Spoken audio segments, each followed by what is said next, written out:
Ramiro, ¿cómo estás? No tenemos Ahí está, ok. mientras, ya regresó. Ahí está. Perdón, es que no sé. Está bien.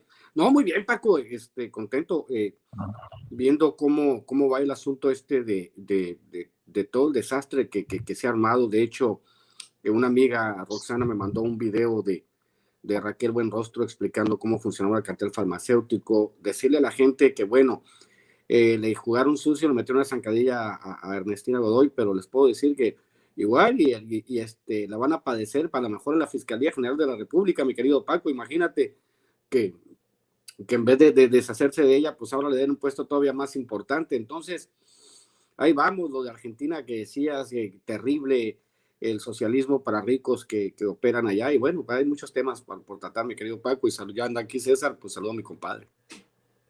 ¿Y qué le parece? Antes de saludar a César, recuerde que ya está abierta la tienda en línea sin censura, así que los invitamos a que la visiten, que nos diga cómo está, que buscan,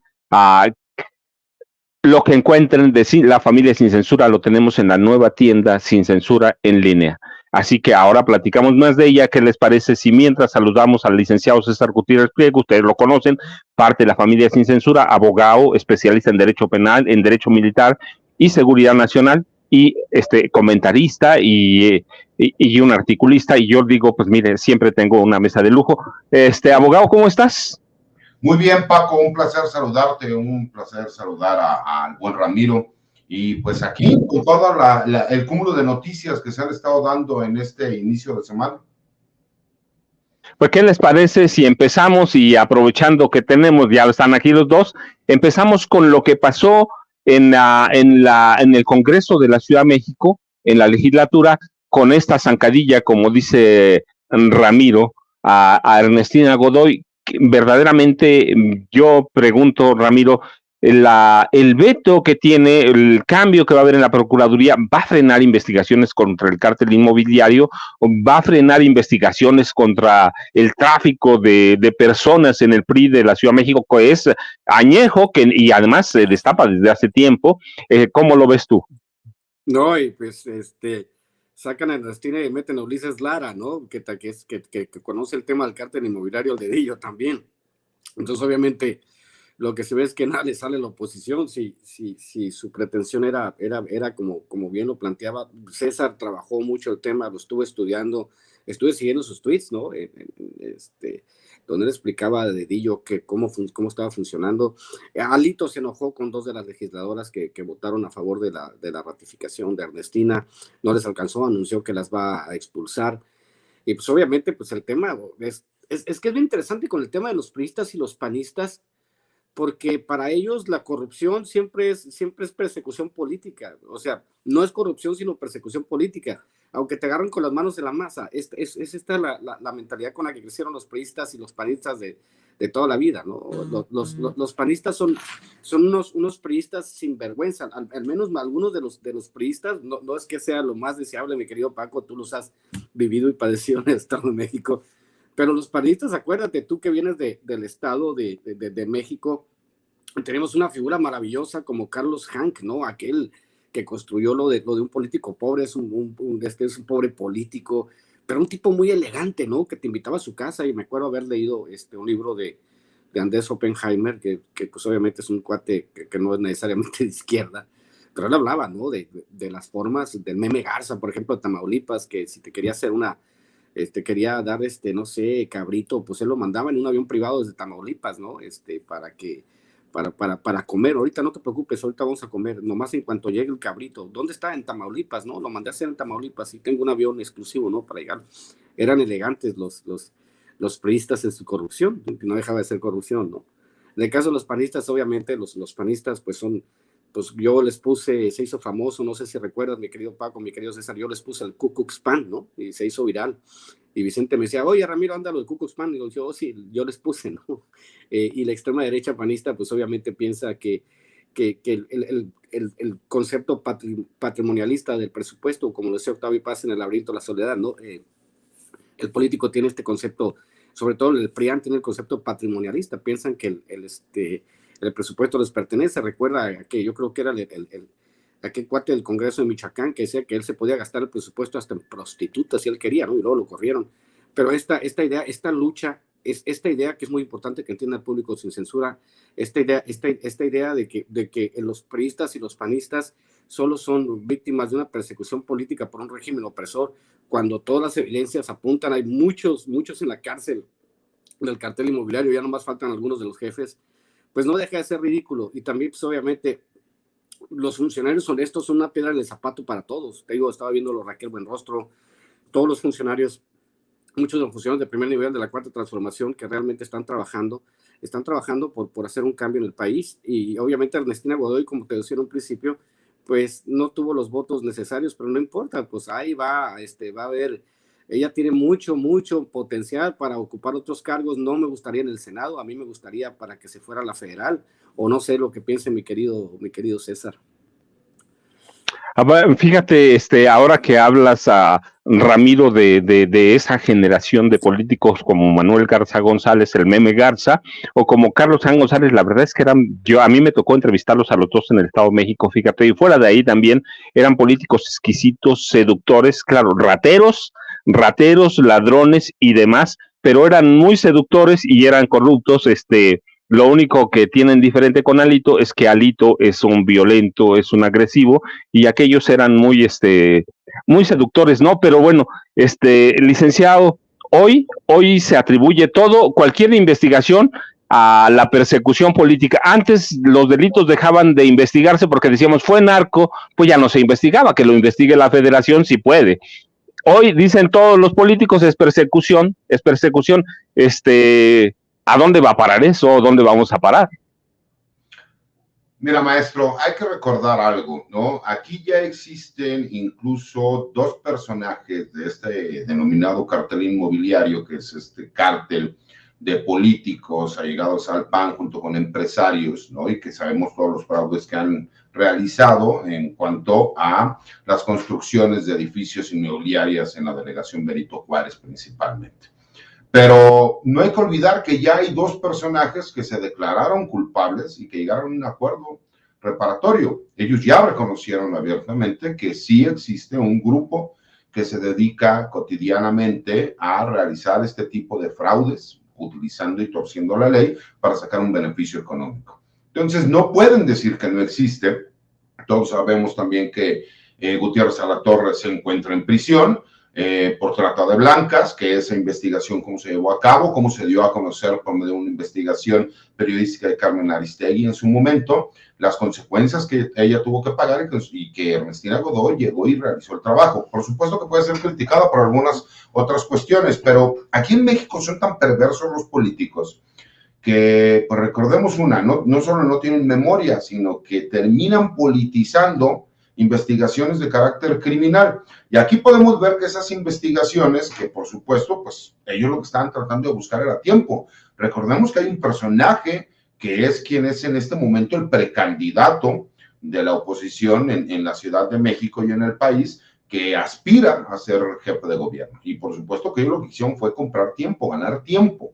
Y esa es la realidad. ¿Por qué no vemos a personajes como Uriel Carmona o como Carlos Amarripa, que realmente las gestiones como fiscales han sido nefastas, que se ha comprobado, o por lo menos hay indicios suficientes para que existan investigaciones por delitos incluso del orden federal, por delincuencia organizada, pero que los congresos estatales les dan ese manto protector para que no sean investigados? Y en este caso sí vimos que se politizó el tema de Ernestina Godoy. Y aún así, creo que le faltó operación política a Morena y aliados en el Congreso de la Ciudad de México, porque se quedaron solamente a 3 votos de poder conseguirlo. Y creo que ahí demuestra algo, y creo que es algo muy importante y que no se me olvida que el Fisgón lo dijo en una entrevista que estuvimos compartiendo espacio. No nos confiemos, señores. La ventaja que tiene Clara Brugada, la ventaja que tiene Claudia Sheinbaum, y a lo mejor los diferentes coordinadores en cada uno de los estados de la República son grandes. Pero si nosotros nos confiamos, les vamos a dar oportunidad a que resurjan todos estos personajes. Creo que es muy importante entender que ellos no buscan el beneficio de la Ciudad de México, sino única y exclusivamente protegerse de estas investigaciones criminales. ¿Por qué? porque como te lo digo, ya hay 2 sujetos que aceptaron que cometieron el delito, que pagaron una reparación del daño, que llegaron a un acuerdo con la fiscalía y que a su vez están ligados a estos otros personajes. Y ni modo que tú, perteneciendo a un grupo político panista que tiene que ver con la delegación Benito Juárez, no tuvieras conocimiento de todos estos hechos. Entonces creo que es muy importante, Paco, que no se nos olvide, no se nos olvide que esta fue una venganza política de no ratificar a Ernestina Godoy. Y a su vez, que la persona que llegue a la fiscalía no solo retome el trabajo que está llevando Ernestina Godoy, sino que también vea otros puntos que son muy importantes. Y uno de ellos creo que casi no se habla o no se maneja, pero creo que es muy importante, el capital humano de la fiscalía. Necesitamos tener mejores instalaciones, necesitamos tener mayor capacidad de material administrativo, material humano. No puede ser posible que un agente del Ministerio Público lleve 1,200 carpetas de investigación al año. No es posible que no se le pueda atender a las víctimas porque por esa sobrecarga de trabajo que tienen, las citas tienen que ser cada 3, 4 o 5 meses. No es posible que cubran horarios de más de 12 horas. No es posible que se tengan que detener investigaciones porque no hay recursos para realizar las mismas investigaciones, que Policía de Investigación no tenga patrullas para poder ir a realizar trabajo, o que ni siquiera tengan armamento porque nada más hay un horario en específico, pero sí tienen que seguir realizando el trabajo. Entonces creo que es muy importante que tanto ministerios públicos, Policía de Investigación, peritos y personal administrativo de la Fiscalía sean valorados, sean considerados para que si queremos una Fiscalía de primer nivel, empecemos por el personal que trabaja en esa Fiscalía. Gracias. Ramiro, déjame hacer una pregunta más. Hay, como lo dice César, ya hay personas que se declararon culpables, pero yo viendo la prensa tradicional como la vi ayer, como la vi hoy, no han llegado ellos en su odio hacia López Obrador a la ignominia de perdonar a los corruptos. Es decir, también ellos son parte de esa corrupción, pero una corrupción que no destapó ni siquiera Ernestina Godoy, que salió a través, por ejemplo, de una investigación, y yo digo esto de Televisa, lo del cártel inmobiliario, lo de César Gutiérrez, esa parte, discúlpame, lo de Cuauhtémoc Gutiérrez, esa parte, pero no hemos licenciado, una disculpa, de pronto se me fue la emoción. No. Pero ahora sí me mataron, o sea, me voy, me despido. Licenciado, pero mira, no. Ramiro, no hemos llegado a la ignominia de perdonar a esos tipos o de obviar o de tomarlos como fuente informativa.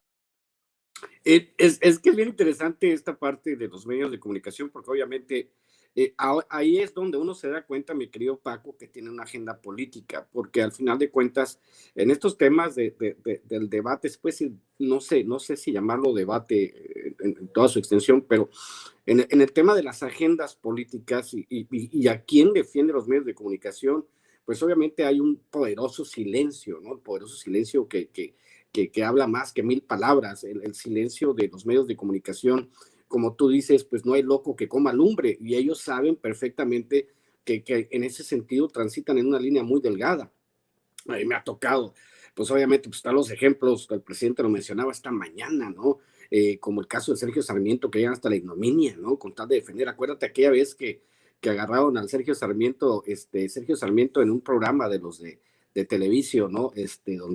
Donde hablan de las bolsas esas para aprobar las reformas, y se ven las bolsas de dinero, ¿no? Y el cuate dice, no, es que eran para pagar la nómina. O sea, ya ni siquiera eso pudieron defender, y se me quedó mirando todo diciendo, o sea, no Manchester United, no, o sea, no es cierto, no hay manera. El trabajo de los medios de comunicación corporativos en México ha sido básicamente el de ser corifeos del poder, el de trabajar hasta lo más posible la defensa del antiguo régimen. Pero ellos saben, al final de cuentas, yo lo he dicho mucho, lo he dicho en los espacios, lo he escrito, los libros que he escrito con respecto a estos temas de comunicación.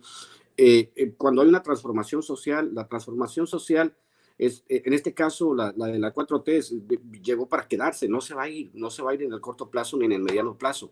Y eso es lo que algunos medios corporativos ya están empezando a entender. O sea, no pueden meter las manos a la lumbre por gente que, por más que les haya pagado mucho dinero. En el libro de Jesús Lemus, en Jaque a Peña Nieto y su imperio de la corrupción, se habla de una partida de Peña Nieto de 60,000 millones de pesos para los medios de comunicación. Y pues obviamente hay esta idea clara, ¿no?, de los medios de comunicación que quizá quisieran regresar a la era dorada donde todo les beneficiaba, pero ya no va a ser así. Entonces, obviamente, en esta circunstancia en particular, pues van a tener que informar porque tienen que informar porque así funciona esto. Si no, pues están condenados a la extinción. Acuérdate, el primer efecto secundario de la mañanera fue que muchos programas que salían a la misma hora de la mañana se congelaron, salieron del aire. Ustedes lo han de recordar, en los primeros días, en los primeros meses, muchos salieron, algunos se fueron a YouTube a trabajar a un programa que patrocinado por Roberto Madrazo, por ejemplo. Entonces, está bien lo que está pasando y nosotros tenemos que seguir con el trabajo a través de los medios alternativos, con el asunto de explicar a la gente cómo funciona todo el entramado informativo, y esperemos que en los próximos sexenios se puedan consolidar más medios públicos, que quizás sea una deuda pendiente, mi querido Paco, mi querido César, una deuda pendiente para que se llegue. Aparte hay que recordar que el presidente hizo una movida muy, muy genial, que es aportar internet por medio de la Comisión Federal de Electricidad para que ahora sí el país esté cubierto más del 95%. Entonces, cuando la gente tenga la posibilidad de ver contenidos como este y compararlos con los contenidos de los medios hegemónicos, pues entonces ya digamos que van a entrar en una crisis más terrible, mi querido Paco. Gracias, licenciado César, discúlpame, pero te hago una pregunta. Oye, tomando en cuenta que el presidente se ha convertido en el mayor creador de contenidos o streamer, como lo dicen, creador de contenidos e internet, uno de los más vistos, de los más escuchados, ¿puede considerarse verdaderamente el veto a Ernestina Godoy como una victoria, aunque sea pírrica verdaderamente para la oposición, tomando en cuenta que el presidente es alcanzado por millones de personas? ¿Pueden considerarlo ellos un triunfo? Paco, es que sí es un triunfo, pírrico si tú quieres, pero sí es un triunfo. Y sí es un triunfo, ¿por qué?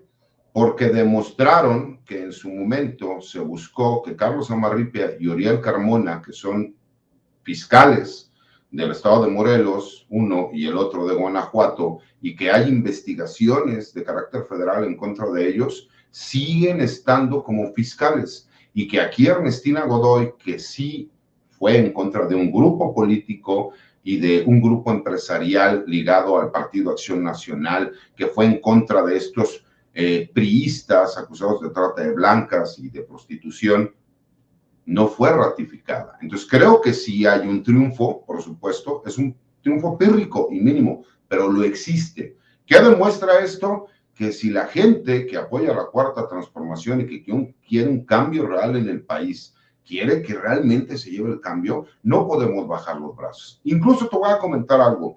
Yo incluso considero que va a haber un problema de carácter legal por la designación como encargado de despacho de Ulises Lara. ¿Por qué? Porque él no es licenciado en Derecho, él es licenciado en Sociología. Y muy posiblemente la oposición va a empezar a pegar por ese lado porque la ley es muy clara. El fiscal general o el fiscal general de cualquier entidad federativa, de cualquier estado de la República, forzosamente tiene que ser licenciado en Derecho. Y si bien es cierto, él tiene un doctorado en Derecho, él no cumple con el requisito de la licenciatura. Entonces yo creo que vamos a ver incluso ahora un nuevo ataque en contra de Ulises Lara por esta situación en específico. Y creo que es importante señalarlo. ¿Por qué? Porque nosotros tenemos que actuar de forma distinta y nosotros no nos podemos confiar. Claro que fue una victoria, mínima si tú quieres, pero para ello les sabe a gloria, porque no han podido subir a ninguno de los candidatos, se saben perdidos. Y el saber que pudieron quitar a una persona que estaba haciendo un trabajo de investigación en contra de estos grupos políticos que realizan actos criminales, creo que les da una señal de que sí pueden hacer algo, y creo que eso es una alarma que todos tendríamos, que apoyamos a la Cuarta Transformación, que analizar. Ramiro, ¿tú crees que esta victoria, como dice César, esta victoria, aunque sea pírrica, puede afectar en las urnas? Sí, trabaja bien el PRI, sí, trabaja bien el PAN, que además tienen de su lado, como decíamos, prácticamente a todos los comunicadores. Al contrario, mi querido Paco, yo lo que veo es que obviamente todo este tipo de decisiones que son cortoplacistas yo quiero salvarme el pellejo en este momento, va a tener un costo para la oposición en las urnas. Yo precisamente de eso hablaba ayer, mi querido Paco. Decía que a la hora de que la oposición vaya a pedirles el voto a todas las personas y que las personas les pregunten, y yo se lo digo aquí a la gente, a lo que nos vea, a todos los que tienen credencial de elector y que están dispuestos a votar en la próxima elección, que les pregunten cuando vayan a visitar los candidatos en los debates, en las plataformas, que les pregunten por qué bloquearon todo, por qué bloquearon la reforma electoral, la reforma eléctrica, las reformas energéticas, por qué bloquearon todo lo que era bloqueable, ¿no? O sea, por qué impidieron a todo costo el que se hicieran los cambios constitucionales para que tuviéramos algo más cercano a la realidad. Para ellos, esta victoria, como bien la dice César, es una victoria pírrica, lo podemos decir, pero está bien, sin problema. Ustedes ganan en este momento, pero en la política, a largo plazo y a mediano plazo, este tipo de victorias se pueden convertir en derrotas. Ellos lo saben perfectamente. Ellos están tratando de sobrevivir, es que ya tienen el agua al cuello, o sea, aquí la tienen, ¿no? Y nomás le hacen así para respirar y pues se vuelven a ahogar. Están en un problema gravísimo y el problema tiene que ver con la legitimidad y con sus acciones. Si tú encuentras un tipo que se la pasa robándote y el tipo que se la pasa robándote te dice que el nuevo gobierno que no roba es el que tiene el problema porque no deja robar, porque no deja que este aparato de la corrupción que está tan enquistado en las estructuras, no solamente políticas, sino sociales, hasta psíquicas, podemos decir, psicológicas del mexicano, ¿no? Hay un subconsciente en el mexicano que digamos, de cierta manera justifica aquello que hablaba regreso a Octavio Paz, ¿no? Lo de sentirse chingón, ¿no? Es un chingón el tipo que a costa de todo triunfa en nuestro país, porque no hay una escalera social que te permita triunfar de la manera adecuada, sino que la política se ha convertido, digamos, en el camino más corto para que te hagas millonario. Más del 50% de las nuevas fortunas en México tienen que ver con la política. Y mucho de lo que ellos hacen, los del cartel inmobiliario, los panistas, en muchos de los estados, sobre todo en la Ciudad de México, es obviamente el camino rápido al enriquecimiento y también al poder político y a la repartición de ese dinero que se genera a través de la corrupción. Entonces, yo les diría a los de la oposición, si eso es lo mejor que tienen, pues están perdidos, porque nosotros, cuando empiece la campaña, empiezan los fregazos de verdad y les vamos a decir a los de la oposición, ok, quiero que me informes como oposición qué hiciste durante estos 6 años, qué hiciste a favor de los mexicanos. Y si lo único que me puedes ofrecer es haber defendido los subsidios de Iberdrola por más de 50,000 millones de pesos, haberlo festejado, haberlo celebrado en el Congreso, haber bloqueado todo, entonces no creo que yo tenga como una buena sensación de votar por alguien como ellos. Entonces es al contrario, está bien, disfruten su victoria en este momento, que es una victoria pequeña, pero en el largo plazo eso es como un boomerang, ¿no? Va a regresar y te va a joder, mi querido Paco. Ramiro, bueno, déjame, antes de seguir con la siguiente pregunta para el licenciado César, creo que teníamos algo para comentar contigo, vendiendo Biblias y vendiendo tu libro, por favor, lo tenemos ahí. La doble personalidad de Ramiro. Es que la raza es bien malosa. Eso lo está diciendo a César ayer. El mensaje. De pronto es. Ajá. No, César, no, te escuchamos. Me decía César, no, pues a mí nunca me han hecho meme. Y le dije, no chingues, César, te hicieron como 5,000 memes de cuando le pegó su madriz al Marieto, ¿no? Hay memes circulando por todo internet. De parte de ser personaje público es que te hagan meme, mi querido Paco. Bueno, nada más después de ese chascarrillo, César, hoy publicas tu columna siempre interesante en La Silla Rota y hablas de los grupos criminales que operan en Tabasco, lo que está pasando, la forma que se dio prácticamente como una voz de ataque, ¿no? Para crear caos, para crear miedo, para crear lo que sea. ¿Qué esperamos en tu columna? Fíjate, Paco, explico, ¿no? Lo que, de acuerdo al conocimiento de las mismas investigaciones que ya se dieron a conocer desde el año 2019, que llegó quien era el secretario de Seguridad Pública allá en Tabasco, pues que había un grupo criminal preponderante que en un inicio fueron los Zetas y a los años se convirtió en la Barredora o se autodenominaron como la Barredora. Y que fue mutando, pero porque es el mismo grupo criminal que ha tenido una problemática interna. que la realidad es que pudimos incluso observar al comandante de la 30 Zona Militar que sale y públicamente hace el conocimiento que de acuerdo a las investigaciones que ellos tienen, es un único grupo criminal el cual se ha faccionado en diferentes grupos y que algunos se denominan Cártel Jalisco Nueva Generación, otros Cártel del Golfo, otros la Tropa del Infierno y así sucesivamente, pero que hay una característica específica que pasa con este grupo criminal, que está conformado en muchos de ellos por policías del estado de Tabasco. Y creo que es importante el análisis porque esta información, que además ha sido pública, nos habla de una característica que sucede en el estado de Tabasco que a lo mejor otros estados de la República no tienen, o que por lo menos yo no conozco que sea como tal. Los policías en el estado de Tabasco son de los que menos ganan en toda la República Mexicana y además ellos tienen un horario de trabajo de 24 horas por 48 de descanso, lo que significa que tienes policías con charola, con armas, que pueden durante 2 días andar China libre, ¿no? Haciendo lo que tengan que hacer para completar la quincena y que pues esto derivado de todos los hechos que sucedieron en semanas anteriores y que el gobernador solicitó, lo que yo siempre he explicado. Esta es una responsabilidad de las entidades federativas, de los gobiernos de los estados, y el gobernador se dio cuenta que esta problemática era real, que había muchos elementos policíacos que se encontraban involucrados con este grupo criminal, que lo que hizo fue solicitar el apoyo de la federación, y por eso llegaron elementos del Ejército Mexicano, Fuerzas Especiales y la Guardia Nacional, los cuales pues obviamente están realizando este trabajo, y se dio la renuncia de quien era el secretario de Seguridad Pública. Y obviamente también en la columna haciendo mención de pues que no fue ratificada Ernestina Godoy, los puntos de vista que ya hemos platicado por aquí, y hago nuevamente referencia a que uno de los puntos muy importantes que se necesita para que la Fiscalía pueda seguir haciendo un buen trabajo y mejor todavía en aquellos puntos que se quedaron cortos, es apoyar al personal humano de la Fiscalía, el cual considero que es muy importante, porque si nosotros no tenemos un personal bien pagado, con recursos, que es imposible que veamos ministerios públicos o policías de investigación o peritos que no pueden realizar su trabajo porque no tienen ni siquiera hojas para impresiones, pues creo que para exigirles primero tenemos que darles. Recuerden, por favor, la silla rota. La silla rota, síganlo. Yo debo decirlo porque además César lo sabe.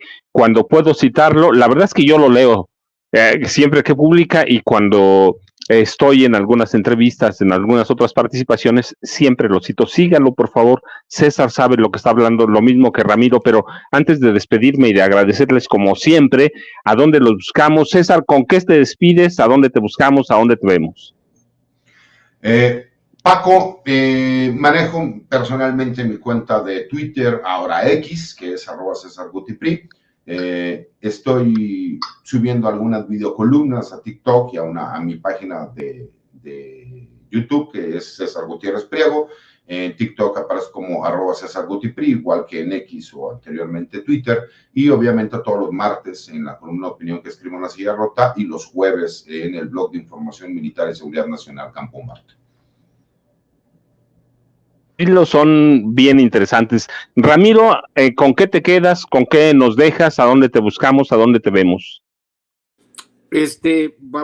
Hoy me llegó un video, gracias a Roxana, una amiga de Facebook, el tema de lo que hace el cartel farmacéutico. Creo que vamos a estarle dando vueltas ahí en Twitter, ahí con toda la bandita tuitera, porque es muy importante. Uno de las grandes narrativas de la oposición este sexenio ha sido que el presidente dejó a los niños sin medicamento para el cáncer, y pues vamos a hacer unos hilos explicando cómo es que ha funcionado el cartel farmacéutico ese que se echaba 100,000 millones de pesos al año por ser intermediarios, ni siquiera tenían laboratorios. Entonces es muy importante ir desmontando estas narrativas de la derecha por una ganancia económica donde hay muchos implicados. Entonces también decir pues que siguen las farmacias cerradas acá en Ensenada. Tenemos que hacer algo.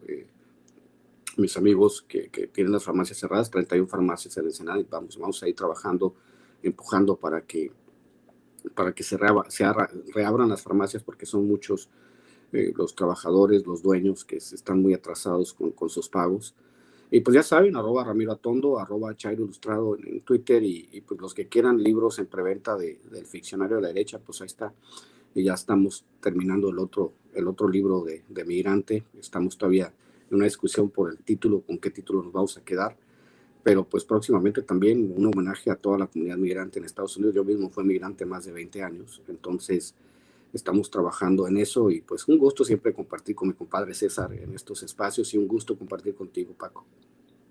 Pues yo les agradezco a los dos, de veras, muchísimo, les agradezco muchísimo. Yo sé que se van, yo me tengo que quedar un rato y ya está ahí Alina esperando, pero gracias César, gracias Ramiro, a los dos un abrazo, como siempre, gracias.